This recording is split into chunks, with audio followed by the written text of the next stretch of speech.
What's up, guys? It's Lord Botha here for another video, and it's been about a week since we've talked about an Ubisoft L, so we might as well talk about a new one. And this might be the L of all L's. This might be the L that says Ubisoft is now in the dying process.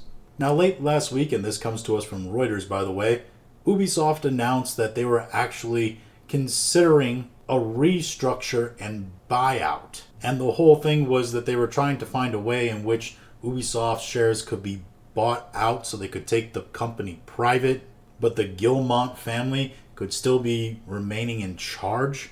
I don't really see how you're able to do that, because you're still leaving the people who completely fumbled the bag on this company in charge of this company.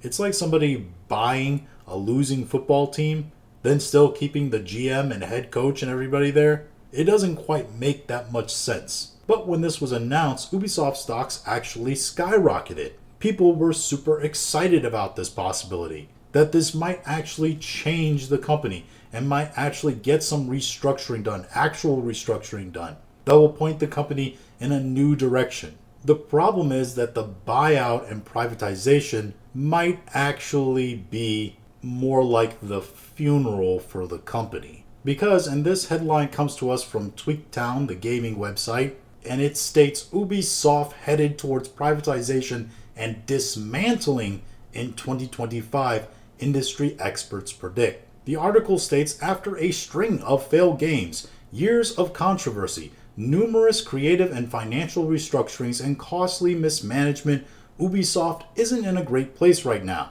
That's one way to put massive amounts of debts that are near insolvency. It's to the point where Ubisoft is said to be considering partners in an effort to buy out all remaining company stock and take the game maker private. The idea is to go private before someone makes a hostile takeover attempt. Tencent is one such partner, and rightfully so given the share position in both Ubisoft and Ubisoft's principal shareholder.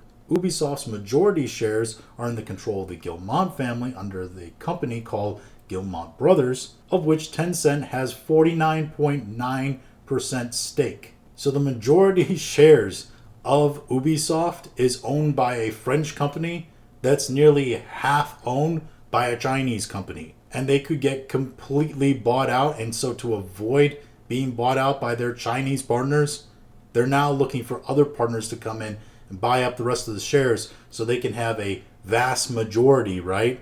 And still keep it in their name during privatization. This is according to this industry expert Joost van Drunen. I think I'm pronouncing that correctly. He states that Ubisoft is headed for privatization and dismantling in 2025, with its share price plummeting from $28.19 to $12.30 year over year. The company has become an attractive takeover target. Its valuable assets, particularly Rainbow Six Siege and the Assassin's Creed franchise, could be worth more separately than together. Basically, people don't want to actually buy the company and take on all the problems of the company. They just want the assets that are attached to the company. We don't want the rest of the car. The rest of the car is shit. But the engine is in prime condition. So just strip the engine and leave the rest of the car. That's what the other companies want to do to Ubisoft. The upcoming Assassin's Creed Shadows faces stiff competition from PlayStation's Ghost of Yotai, and recent failures suggest deeper organizational issues beyond individual game performances. Few things to unpack there. One, it's not really Ghost of Yotai that I think Assassin's Creed Shadows should be scared of. It's the fact that they're now releasing in February, sandwiched between the massive releases of Kingdom Come Deliverance 2 and Monster Hunter Wilds, with Sid Meier's Civilization 7 also in there. And quite honestly, there's several other games I think that are slated to come out in February. This thing is just going to be, it's in a too crowded market in February. Nobody's going to care to pick it up when they could pick up superior games, especially open world role-playing games like Monster Hunter Wilds and Kingdom Come Deliverance 2. Secondly, yes, there are deeper organizational issues. It's the fact that they got developers who, half of them, like on Assassin's Creed, have never actually developed a game before, and they're hired based upon factors other than merit. And two, those developers are then developing games based upon agenda and ideology rather than actual history, character, mechanics, devotion to fans, or any of that stuff that gamers actually care about. Ubisoft's development approach remains stubbornly outdated in an era demanding player engagement and community building. I don't think that's necessarily true. They also had X-Defiant, and we've seen how that's gone.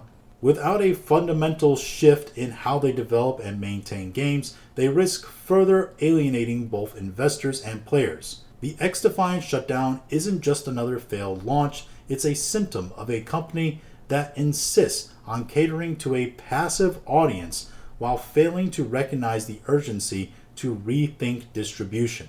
Now that is a fairly smart statement.